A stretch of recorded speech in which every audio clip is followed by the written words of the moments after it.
Hello students, TN 10th standard maths chapter 3 ல இருந்து important questions நம்ம டிஸ்கஸ் பண்ணிட்டு வரோம். Next question பார்க்கலாம். The roots of the equation 2x square minus 7x plus 5 equal to 0 are alpha and beta. Without solving for the roots, find subdivision 1 1 by alpha plus 1 by beta, subdivision 2 alpha by beta plus beta by alpha, subdivision 3 alpha plus 2 whole divided by beta plus 2 plus beta plus 2 the whole divided by alpha plus 2. Okay, so முதல் subdivision பார்க்கலாம். 1 by alpha plus 1 by beta. So இதனோட value நம்ம இப்போ கண்டுபிடிக்கணும். What is alpha what is பீட்டான்றது தான் நமக்கு வந்து கொஸ்டினில் கொடுத்துருக்காங்க. என்ன கொடுத்துருக்காங்க? The roots of this equation are alpha and beta. So alpha and beta are nothing but the roots of the given quadratic equation. Okay. So இந்த quadratic equation நம்ம சால்வ் பண்ணாமலே இந்த மூணு கொஸ்டின்ஸ் கேட்டிருக்காங்க இல்லைங்களா? ஸோ இதனோட வேல்யூஸை வந்து நம்ம கண்டுபிடிக்கணும். ஓகே, இப்போ பாருங்கள். இப்போ 2x square minus 7x plus 5 equal to 0ன்னு சொல்லி கொடுத்துருக்காங்க. ஃபஸ்ட்டு கொஸ்டினில் 1 பை ஆல்ஃபா ப்ளஸ் 1 பை பீட்டான்னு சொல்லி கேட்டிருக்காங்க. ஸோ இதை நம்ம ஃபர்தராக சிம்பிளிஃபை பண்ணலாம். ஸோ இந்த ரெண்டு டேர்ம்ஸ்க்கும் நம்ம எல்சிஎம் எடுக்கிறோம் அப்படின்னா டினாமினேட்டர் டேர்ம்ஸ்க்கு ஆல்ஃபா பீட்டான்னு சொல்லி வரும். அப்படி இல்லைனா நீங்கள் டேரெக்டாக கிராஸ் மல்டிப்ளை பண்ணிவிட்டு கீழே இருக்கிற டினாமினேட்டர் டேர்ம்ஸை அப்படியே மல்டிப்ளை பண்ணிக்கலாம். So will get beta plus beta into 1 beta plus alpha into 1 alpha whole divided by alpha into beta is alpha beta. சரிங்களா? ஸோ இது என்ன ப்ராப்பராக எழுதிக்கலாம் அப்படின்னா ஆல்ஃபாவை நம்ம முதல்ல வச்சுட்டு பீட்டாவை செகண்ட் டேர்மாக வச்சுக்கலாம், இல்லை அப்படியே வச்சு கூட நம்ம ப்ரொசீட் பண்ணலாம். ஓகே, இப்போ பாருங்கள். கிவன் குவாட்ரட்டிக் ஈக்குவேஷன் கொடுத்துருக்காங்க. ஸோ அதை நம்ம எழுதிக்கலாம். 2x square minus 7x plus 5 equal to 0. Okay, so இந்த குவாட்ரட்டிக் ஈக்குவேஷனுக்கு சம் ஆஃப் த ரூட்ஸ் என்ன வரும்? ஜென்ரலாக ax square plus bx plus c equal to 0 அப்படின்னா sum of the roots is equal to minus b by ஏன்னு சொல்லி படிச்சிருக்கோம். அதே மாதிரி product of the roots is equal to c by A அப்படின்னு சொல்லி படிச்சிருக்கோம். ஸோ அந்த ஃபார்முலாவை நம்ம இங்கே அப்ளை பண்ணலாம்.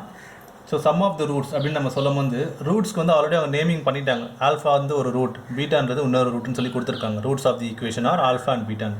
அப்போ இங்கே sum of the roots will B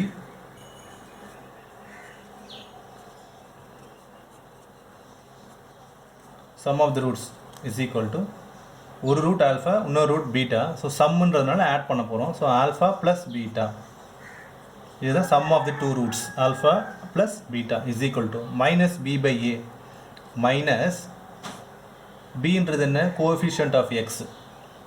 coefficient of X என்ன இருக்குது?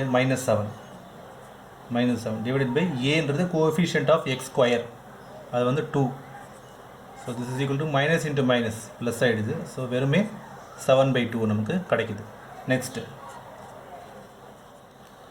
Product of the roots is equal to இது ஒரு ரூட் இது ஒரு ரூட். ஸோ ப்ராடக்ட் அப்படின்னாலே multiplication. So product of the ரூட்ஸ்னு சொல்லும் போது alpha multiplied by beta. So alpha into beta that is nothing but alpha பீட்டான்னு சொல்லி நம்ம எழுதலாம். This is equal to product of the roots formula என்ன? C by A. இங்கே சி இருக்க வேண்டிய இடத்துல 5 இருக்குது. ஸோ நியூமரேட்டரில் 5 டிவைடட் பை ஏன்றது கோஎஃபிஷியன்ட் ஆஃப் எக்ஸ் ஸ்கொயர், அது என்ன? 2. So alpha beta is equal to 5/2. Okay, so இந்த ரூட்ஸ் வச்சு நம்ம வந்து ஆல்ஃபா ப்ளஸ் பீட்டாவோட வேல்யூவும் ஆல்ஃபா பீட்டா அதாவது ஆல்ஃபா இன்ட்டு பீட்டாவோட வேல்யூ நம்ம கண்டுபிடிச்சி எழுதியிருக்கோம். ஓகே, இப்போ இங்கே பாருங்க. Let this be named as equation 1. Okay, from equation 1 alpha plus beta divided by alpha beta அப்படின்னு சொல்லியிருக்கு. alpha plus beta ஓட வேல்யூ நம்ம ஆல்ரெடி கண்டுபிடிச்சிருக்கோம். So that is nothing but 7/2 divided by alpha beta 5/2. இப்போ நியூமரேட்டரில் 7/2 அப்படின்னு சொல்லியிருக்கு நமக்கு, டினாமினேட்டரில் 5/2. ஸோ நியூமரேட்டரில் இருக்கக்கூடிய டினாமினேட்டர் டேர்மும் டினாமினேட்டரில் இருக்கக்கூடிய டினாமினேட்டர் டேர்மும் சேமாக இருக்குது அப்படின்றதுனா 2 வந்து நம்ம கேன்சல் பண்ணிக்கலாம்.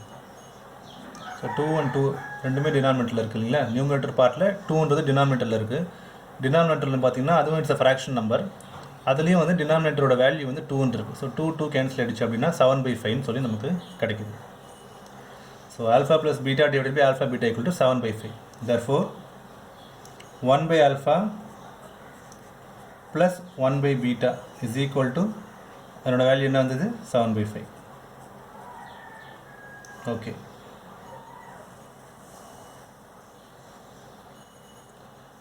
நெக்ஸ்ட் பார்க்கலாம். subdivision 2, find alpha by beta plus beta by alpha. Okay, இதை ஃபர்தராக எப்படி சிம்பிளிஃபை பண்ணலாம்? Alpha into alpha is alpha square, plus இருக்குது, ப்ளஸ் போட்டுக்கலாம். Beta into beta is beta square the whole divided by alpha into beta multiply பண்ணுறோம். So alpha பீட்டான்னு எழுதணும். Okay, இப்போ டினாமினேட்டர் டேர்மில் ஆல்ஃபா பீட்டான்னு இருக்குது.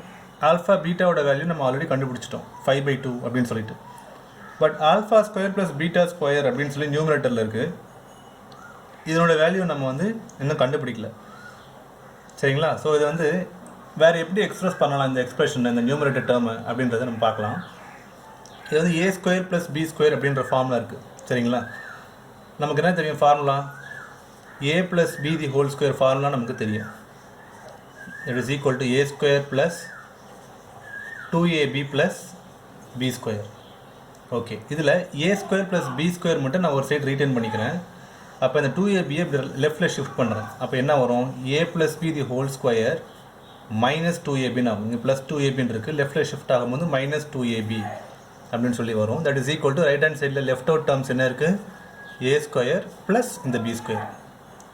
ஸோ இதில் வந்து நம்ம என்ன சொல்லலாம்? a ஸ்கொயர் ப்ளஸ் பி ஸ்கொயரோட formula that is equal to a plus B the whole square minus 2abன்னு நம்ம சொல்லலாம். அதே மாதிரி ஆல்ஃபா ஸ்கொயர் ப்ளஸ் பீட்டா ஸ்கொயரோட ஃபார்முலா நம்ம எப்படி எழுதலாம்? ஏக்கு பதிலாக ஆல்ஃபா, பிக்கு பதிலாக பீட்டான்னு இருக்குது. ஸோ அதை எப்படி இங்கே சப்ஸ்டியூட் பண்ணலாம். So alpha plus beta, A plus பிக்கு பதிலாக ஆல்ஃபா ப்ளஸ் பீட்டான்னு வரும். The whole square minus 2 into AB அப்படின்னா ஏக்கு பதிலாக ஆல்ஃபான்னு நம்ம எடுத்திருக்கோம், பிக்கு பதிலாக பீட்டான்னு சொல்லி எடுத்திருக்கோம். ஸோ ஏ இன்ட்டு பின்னு சொல்லும் போது alpha into beta, that is nothing but alpha beta. இதுதான் வந்து இதனோட ஃபார்முலா. ஸோ இதை வந்து நம்ம இங்கே சப்ஸ்டியூட் பண்ணிக்கலாம். இது ஈக்குவேஷன் 2 நேம் பண்ணிக்கலாம், இது ஈக்குவேஷன் 3 நேம் பண்ணிக்கலாம். Substituting equation 3 into we get alpha by beta plus beta by alpha is equal to numerator termல இது replace ஆக போகுது. So alpha plus beta the whole square minus 2 alpha beta the whole divided by denominator term alpha beta. Okay, so this is equal to alpha plus beta ஓட value என்ன? alpha plus beta is equal to 7/2. so அதை substitute பண்ணலாம். so 7/2 the whole square minus 2 into alpha into beta. alpha into beta ஓட value 5/2 the whole divided by alpha into beta, again 5/2. this is equal to 7/2 whole square is 7 square by 2 square எழுதலாம். so 7 square is 49 divided by 2 square is 4 minus இங்கே 2 cancel ஆகிடுது, minus 5 வருது, the whole divided by 5/2. சரிங்களா. So இதை ஃபர்தராக நம்ம simplify பண்ணலாம். So this is equal to இங்கே டினாமினேட்டரில் எதுவும் இல்லை அப்படின்னா நம்ம 1ன்னு சொல்லி அசைன் பண்ணுறோம். ஆக்சுவலாக இங்கே எதுவும் போடலை அப்படின்னா 1 தான் இருக்குது டினாமினேட்டரில். சப்போஸ் நம்ம வந்து ஒரு ஹோல் நம்பர் இருக்குது, ஃபார் எக்ஸாம்பிள் 6 இருக்குன்னு வச்சுக்கோங்க, x + 6 as a fractional number அப்படின்னா ஜஸ்ட் 6/1 எழுதிடணும். ஸோ அந்த மாதிரி 5 வந்து 5/1 சொல்லி நம்ம எழுதியிருக்கோம். ஸோ மறுபடியும் இந்த கிராஸ் மல்டிப்ளை பண்ணுறோம், அதாவது டினாமினேட்டர் டேர்ம்ஸோட எல்சிஎம் எடுத்து நம்ம சிம்பிளிஃபை பண்ண போகிறோம். ஸோ இந்த ப்ரொசீஜர் உங்களுக்கு ஆல்ரெடி தெரியும். So 49 minus 20 the whole divided by 4 the whole divided by 5/2. this is equal to 49 minus 20 is 29. divided by 4, the whole divided by 5 by 2 அப்படின்றது whole divided by 5 by 2 அப்படின்றது multiplied by 2 by 5 சொல்லி நம்ம எழுதலாம். So 1 2 is 2, 2 2s are 4 cancel ஆகுது 2 டேபிளில். So 29 divided by 2 into 5 10. So answer is 29 by 10. So இதுக்கு மேலே ஃபர்தராக வந்து நம்ம கேன்சல் பண்ண முடியாது. ஓகே, இப்போ நெக்ஸ்ட்டு என்ன கேட்குறாங்க, தேர்ட் சப்டிவிஷனில் alpha plus 2 the whole divided by beta plus 2 plus beta plus 2 the whole divided by alpha plus 2. So இது எப்படி சால்வ் பண்ணலாம்ன்றதை பார்க்கலாம்.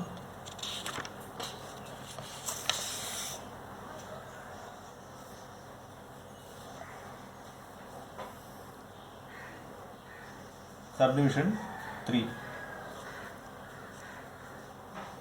Alpha plus 2 divided by beta plus 2 plus beta plus 2 divided by alpha plus 2. Okay, so this is equal to நம்ம cross multiply பண்ணி simplify பண்ணலாம். So alpha plus 2 into alpha plus 2 is alpha plus 2 the whole square plus இருக்கு plus beta plus 2 into beta plus 2, that is beta plus 2 the whole square, the whole divided by ரெண்டு terms multiply ஆகுது alpha plus 2 into beta plus 2. So இதை ஃபர்தராக simplify பண்ணலாம். So இது வந்து a plus b the whole square ஃபார்மில் இருக்குது. So நமக்கு தெரியும் a ஸ்கொயர் ப்ளஸ் 2ab பண்ணோம் அப்படின்னாக்கா 2 into alpha into 2 4 alpha plus b square அப்படின்னா 2 square, that is 4 plus beta plus 2 the whole square, once again a plus b the whole square ஃபார்மில் இருக்குது. So a square அப்படின்னு போடும்போது beta ஸ்கொயர்னு சொல்லி நம்ம எழுதுவோம். ப்ளஸ் 2ab அப்படின்னா 4 பீட்டா வரும் plus 2 square 4 the whole divided by alpha into beta is alpha beta plus alpha into 2 is 2 alpha plus 2 into beta is 2 beta plus into plus plus 2 into 2 4. Okay, this is equal to, இது நம்ம டைரெக்டாக bracket remove பண்ணிடலாம். So ப்ளஸில் தான் இருக்குது. So square terms தான் நம்ம வந்து செப்பரேட்டாக குரூப் பண்ணிக்கலாம். So alpha square plus beta ஸ்கொயரை வந்து நம்ம முதல்ல எழுதிக்கலாம். ப்ளஸ் 4 ஆல்ஃபா ப்ளஸ் 4 பீட்டா இருக்குது plus 4 plus 4 is 8 the whole divided by alpha beta. இந்த ரெண்டு டேர்மில் பாருங்கள் 2ன்றது காமனாக இருக்குது. ஸோ அதை நம்ம வெளியில் எடுத்துடலாம். ஸோ 2 into ஆல்ஃபா ப்ளஸ் பீட்டான்னு சொல்லி வருது ப்ளஸ் இந்த 4. Okay, this is equal to alpha square plus beta square, இங்கேயும் வந்து 4 காமனாக இருக்குது. So plus 4 into alpha plus beta plus 8 the whole divided by alpha beta plus 2 into alpha plus beta plus 4. This is equal to, நம்ம இப்போ தான் பார்த்தோம் a square plus B square the whole, a square plus B ஸ்கொயருக்கு formula நம்ம எப்படி எழுதணும், நம்ம இப்போ தான் டெடியூஸ் பண்ணோம். a plus B the whole square minus 2ab அப்படின்னு சொல்லி பார்த்தோம். ஸோ இதை வந்து நம்ம எப்படி சிம்பிளிஃபை பண்ணலாம், a plus B a square plus B square ஃபார்மில் இருக்குது. So that is equal to a plus B the whole square, அதனால் alpha plus beta the whole square minus 2ab அப்படின்னா minus 2 into alpha into beta. So இந்த டேர்மை நம்ம simplify பண்ணி இப்படி எழுதியிருக்கோம். Next plus 4 into alpha plus beta plus இந்த 8 whole divided by alpha beta plus 2 into alpha plus beta plus 4. This is equal to alpha plus beta ஓட value நம்ம என்ன கண்டுபிடிச்சோம் ப்ரீவியஸ்லி 7/2 ன்னு சொல்லி கண்டுபிடிச்சோம். ஸோ 7/2ன்றது நம்ம ஆல்ஃபா ப்ளஸ் பீட்டா இருக்கிற இடத்துல சப்ஸ்டியூட் பண்ணிக்கலாம். தி ஹோல் ஸ்கொயர் இருக்குது. So the whole square minus 2 into alpha பீட்டாவோட வேல்யூ நம்ம ஆல்ரெடி கண்டுபிடிச்சோம். தட் இஸ் ஈக்குவல் டு 5/2ன்னு சொல்லி பார்த்தோம். ஸோ அந்த வேல்யூ சப்ஸ்டியூட் பண்ணிக்கலாம். ப்ளஸ் 4 into மறுபடியும் ஆல்ஃபா ப்ளஸ் பீட்டா இருக்குது, அதோட value 7/2 plus 8 the whole divided by alpha into beta oda value என்னது 5/2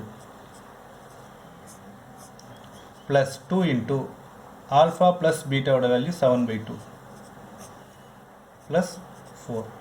ஸோ நம்ம எல்லா அன்னோன்ஸும் அதுக்கான வேல்யூஸ் நம்ம கண்டுபிடிச்சி நம்ம சப்ஸ்டியூட் பண்ணிட்டோம். ஸோ எல்லாமே வந்து இப்போ வந்து நமக்கு நம்பர்ஸாக கிடச்சிருக்கு. ஸோ இது வந்து நம்ம ஃபர்தராக சிம்பிளிஃபை பண்ணி ரெடியூஸ் பண்ணி எழுதணும் அப்படின்னா will get the final answer. பாருங்கள். So 7/2 the whole square is 49/4. 2 cancel ஆச்சுன்னா -5. இங்கே 2 டேபிளில் கேன்சல் பண்ணோன்னா 2 வரும். 2 into 7 14. ஸோ ப்ளஸ் 14 ப்ளஸ் இந்த 8 the whole divided by 5/2. 2 cancel ஆச்சுன்னா 7 வருது ப்ளஸ் இந்த 4. So this is equal to 49/4. 14 minus 5 is 9 plus 8 is 17. The whole divided by 5/2 plus 7 plus 4 வந்து 11. So this is equal to 49 plus 68 the whole divided by 4 the whole divided by 5 plus 22 divided by 2. So this is equal to 49 plus 68 என்றது 117 divided by 4 the whole divided by 22 plus 5 is 27 divided by 2. So this is equal to 117 divided by 4. So இந்த division வந்து மல்டிப்ளிகேஷனாக மாறுது. அப்போ 27/2 2/27 சொல்லி நம்ம எழுதணும். So இங்கே 2 டேபிளில் கேன்சல் ஆகுது. So 117 divided by 1 2 is 2 2 2s are 4ன்னு சொல்லி கேன்சல் ஆகிடுது. So 117 into 1 is 117. ஸோ டினாமினேட்டரில் 2 into 27 அப்படின்னு சொல்லியிருக்கு. இதை நம்ம அப்படியே ரிட்டர்ன் பண்ணிக்கலாம் இப்போதைக்கு. ஸோ எதனா காமன் டேர்ம்ஸ் இருக்கான்னு பாருங்கள். 117 நமக்கு 13 டேபிள் நீங்கள் படிச்சிருந்தீங்க அப்படின்னா we can say directly 9 13s are 117 அப்படின்ட்டு. சரிங்களா? ஸோ இது எப்படி எழுதலாம்னா 9 into 13 எழுதிக்கலாம் 117. ஏன்னா 9 13s are 117. கீழே வந்து 2 into 27 சொல்லியிருக்கு. இப்போ பாருங்கள் 3 டேபிளில் கேன்சல் ஆகுது. 3 3s are 9 9 3s are 27. 1 3 is 3 3 3s are 9. So 13 into 1 மட்டும்தான் நியூமரேட்டரில் இருக்குது. So 13 into 1 is 13 divided by 2 into 3 6. So the final answer is 13/6. So இந்த மாதிரி நமக்கு வந்து unknown values கொடுத்துட்டு, அதாவது without finding the roots of the equation find the value of alpha by beta plus beta by alpha அப்படின்னா நம்ம வந்து அந்த கொடுத்துருக்கிற எக்ஸ்பிரஷனை சிம்பிளிஃபை பண்ணிவிட்டு நமக்கு என்ன known value தெரியும் அப்படின்னா sum of the roots சொல்லி நம்ம ரெடியூஸ் பண்ணலாம். ப்ராடக்ட் ஆஃப் த ரூட்ஸ் அதோட வேல்யூ வந்து நம்ம ஐடென்டிஃபை பண்ணி எழுதிக்க முடியும் நம்மளால். அதனால் ஆல்ஃபா ப்ளஸ் பீட்டா அப்புறம் ஆல்ஃபா பீட்டா, புரியுதுங்களா? அதாவது sum of the roots and product of the roots இது ரெண்டுத்தோட வேல்யூ மட்டுமே வச்சுக்கிட்டு நம்ம கொடுத்துருக்குள்ள அந்த கொஸ்டினை வந்து நம்ம எப்படி சால்வ் பண்ணுறது அப்படின்னு சொல்லி நம்ம பார்க்கணும். ஸோ அவங்க என்ன எக்ஸ்பிரஷன் கொடுத்துருக்காங்களோ அதை வந்து நம்ம வந்து we have to convert it into a different form such that we can substitute the value of the sum of the roots and product of the roots. புரியுதுங்களா? ஸோ அந்த ஃபார்முக்கு வந்து நம்ம கிவன் எக்ஸ்பிரஷன் நம்ம கன்வெர்ட் பண்ணதுக்கப்புறமா நமக்கு numerical values நம்மக்கிட்ட இருக்குது ஆல்ரெடி. ஆல்ஃபா ப்ளஸ் பீட்டா என்ன, ஆல்ஃபா இன்ட்டு பீட்டா என்ன அப்படின்னு சொல்லி நம்ம ஆல்ரெடி கண்டுபிடிச்சிருக்கோம். ஸோ அந்த நியூமரிக்கல் வேல்யூஸை அதுக்கப்புறமா நீங்கள் சப்ஸ்டியூட் பண்ணிங்கன்னா without finding the actual roots you can solve such problems. சரிங்களா? Thank you students.